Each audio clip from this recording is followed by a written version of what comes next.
And like we said, it's 100% removable. All we gotta do is pull the short end, and there you go.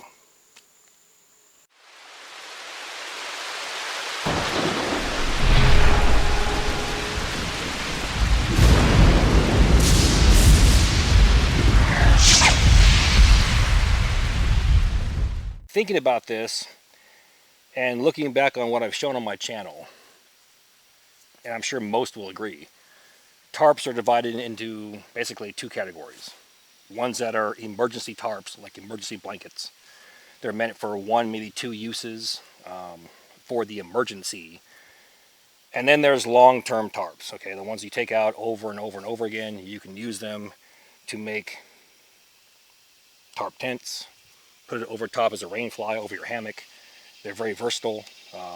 Different configurations are possible, and you can use them for a set number of years, like I said, over and over and over again. And like I said, most will agree. The thing that sucks for either one of those, and especially for the first group, the emergency tarp, is that the grommets always rip out, and that sucks. And in my opinion, the best tarps are the ones that provide you with a plan B. You have a grommet, and plan B is a loop that's attached to it as well. So if a grommet gives away, guess what? The loop's still there. You can fly your tarp, make a configuration, or simply stake it out. If the loop breaks, then you have plan C, which is what the video is about today.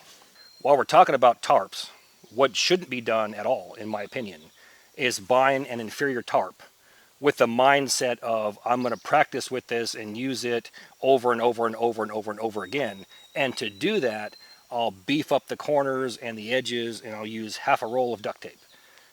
Here's my take on that. One, you're wasting time. Two, you're wasting resources, as in the duct tape. If you want to practice with something and you know it could break after one or two uses, just spend the money and buy an actual tarp. Why? Because buy once, cry once. You're going to have a tarp that you can practice with, and you could take it out multiple times throughout the year and use it for different configurations, and it's going to be there when you need it. So for this first method, I'm going to take a stick and simply remove a 1-inch piece.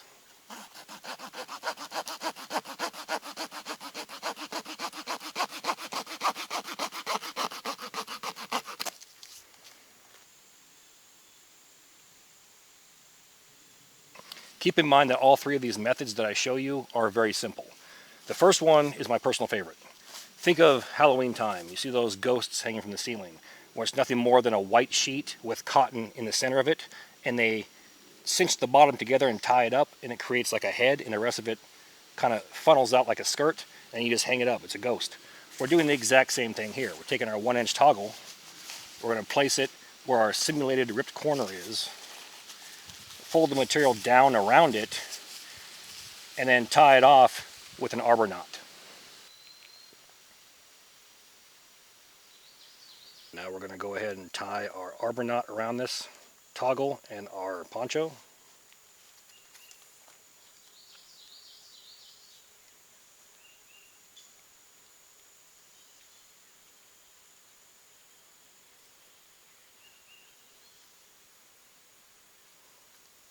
Here's our slip knot. Take our short end, do an overhand knot.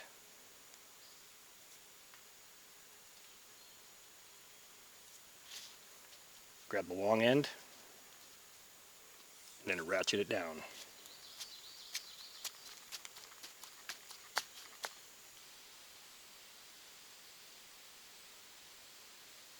Pretty straightforward.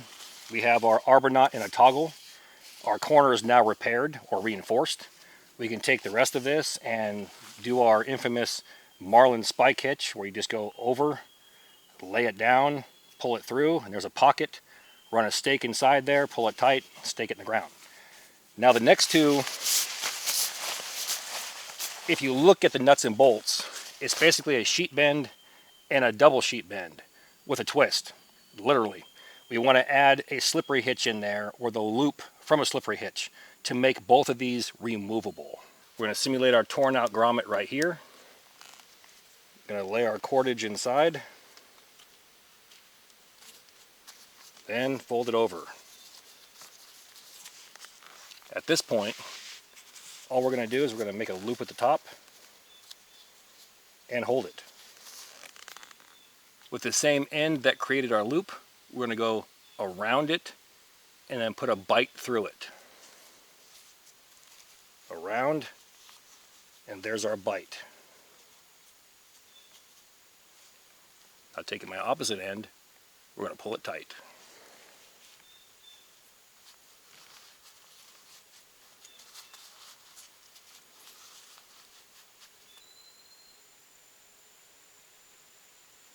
And like we said, it's 100% removable. All we gotta do is pull the short end, and there you go. Once again, so simple it's stupid. The next one, we're gonna do the exact same thing. But once we make our loop at the top, we're gonna wrap it around 2 to 3 times, and then push that bite through there and cinch it down. Once again, we're gonna simulate our ripped corner or our damaged grommet. Gonna land our cordage inside and simply fold it over. I'm now going to take this and create my small loop and go around 2 times. There's 1,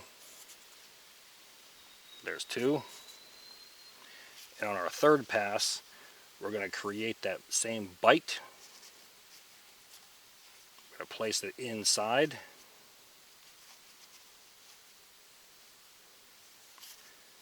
Then take our long end and pull it tight.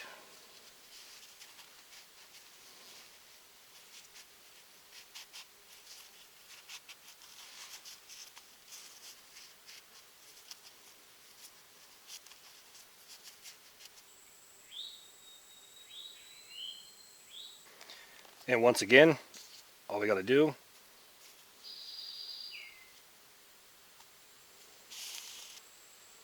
there you go. And there you go. Easy peasy, lemon squeezy. Now someone's going to ask it, so I'm going to address it. Well, if I can do method number 2, why do I need method number 3? I'm wasting cordage.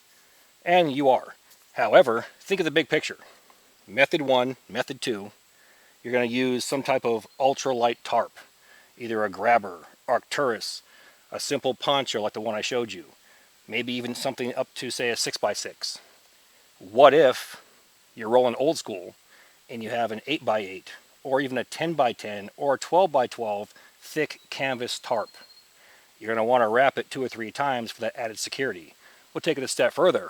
What if, and believe me, this is hypothetical, but what if you want to make a hammock out of, say, a 12x12 or even a 10x10 thick piece of canvas? You can wrap the end 2 or 3 times, put that little hitch inside of that slippery hitch on both ends, and now you can hang your tarp as a hammock. So think of all the applications that can be done. It's not just go out there and just get it done and stumble through it. There should be a means and methods, or a means to the madness, in understanding the hows and whys, instead of just going out there and doing it.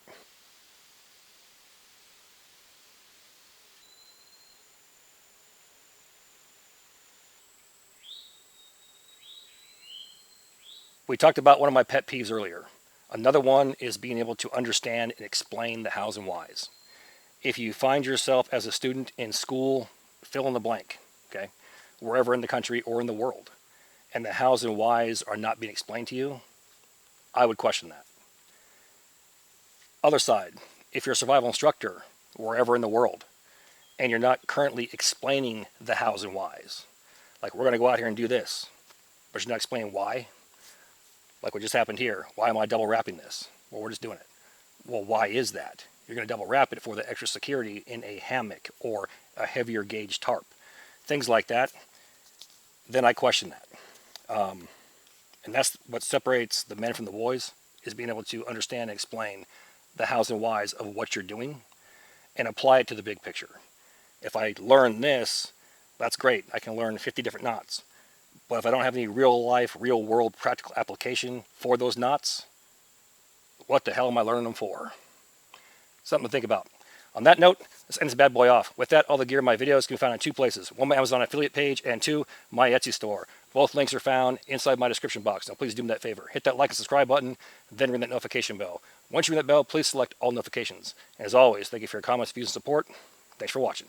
Get out in the field, have some fun. I'm going to catch you next time.